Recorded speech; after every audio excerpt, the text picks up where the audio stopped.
السلام علیکم and hello to everyone. کیسے ہیں آپ سب لوگ؟ سب سے پہلے آپ سب کو بہت بہت عید مبارک. نارتھ امریکہ میں آج فرائیڈے کو عید ہے، پاکستان میں سیچرڈے کو عید ہے. جب تک یہ ویڈیو یوٹیوب میں اپلوڈ ہوگی نارتھ امریکہ میں فرائیڈے نائٹ ہوگی اور پاکستان میں سیچرڈے مارننگ ہوگی. تو سب کو بہت بہت عید مبارک.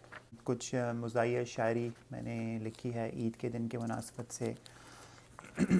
ایک نظم ہے، اس سے پہلے میں آپ کو 2-3 شعر سنانا چاہتا ہوں اسی عید اور کرونا کے بارے میں. کچھ شعر کچھ ایسا ہے کہ عید کا دن تو ہے، عید کا دن ہے پر گلے ہم کو نہ لگانا، 6 فٹ دور سے ہی ہاتھ ہلانا. عید کا دن ہے پر گلے ہم کو نہ لگانا، 6 فٹ دور سے ہی ہاتھ ہلانا.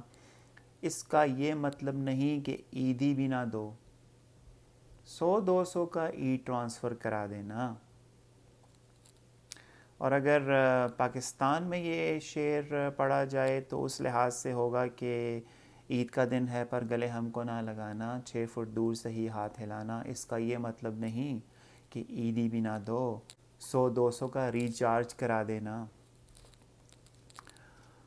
وہ آئے ہمارے گھر پہ ماسک کے ساتھ، وہ آئے ہمارے گھر پہ ماسک کے ساتھ، شرمیلے جھجکتے دیکھتے ہیں ہمیں کن اکھیوں کے ساتھ.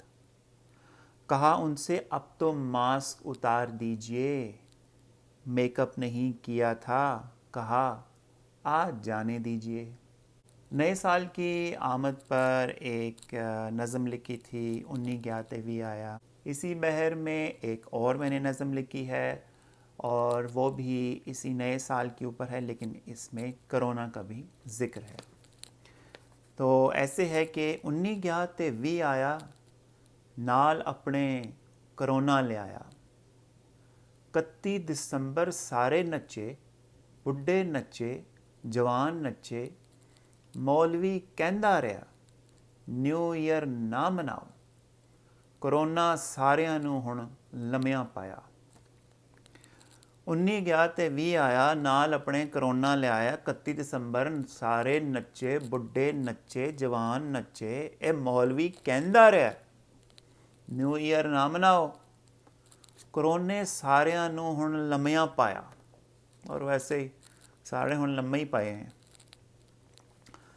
بندہ دوڑیا سی گھوڑے ورگوں، دن کمے تے راتی نیٹ فلکس، موبائلاں تے لگے سارے گھر دے جی، all you can eat the chips.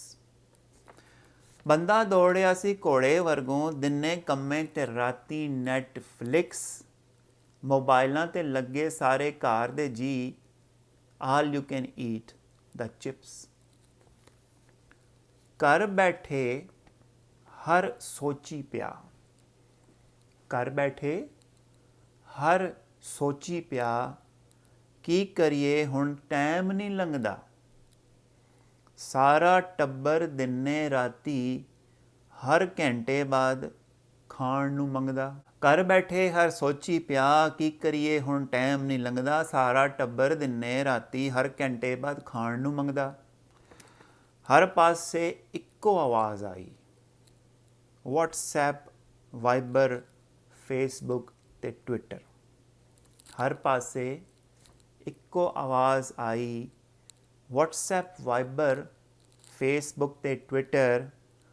Pandey تو تھک گئے ہاں، کرونا تو اسی اک گئے ہاں. گھر بیٹھے پھر سوچ اے آئی، کر لئیے ہن وددی توند دا کچھ. گھر بیٹھے پھر سوچ اے آئی، کر لئیے ہن وددی توند دا کچھ. جا کے والمارٹ ایک سائیکل لے آئی، ہر روز شامیں 1 گھنٹہ چلائی. کھانا پینا سونا تے جاگنا، کھانا پینا سونا تے جاگنا، ہر شے ہوندی ہن ایک ٹائم تے. ਕਰੋਨਾ ਸ਼ਾਇਦ ਆਇਆ ਹੈ ਸਾਨੂੰ बंदे दा पुत्र बढ़ाउन लगी। तो ये थी नज़्म नए साल और कोरोना के बारे में। उम्मीद है आपको पसंद आई होगी। अगर आपको पसंद आई है तो लाइक ज़रूर कीजिएगा और कमेंट सेक्शन में अपना फीडबैक दीजिएगा। अगर आपने अभी तक मेरे चैनल को सब्सक्राइब नहीं किया तो ज़रूर करिए, कोई पैसा नहीं लगेगा, इट्स ऑल फ्री। तो अपना बहुत ख्याल रखिए। अगले व्लॉग में फिर हाज़िर होऊंगा, तब तक के लिए अल्लाह हाफ़िज़।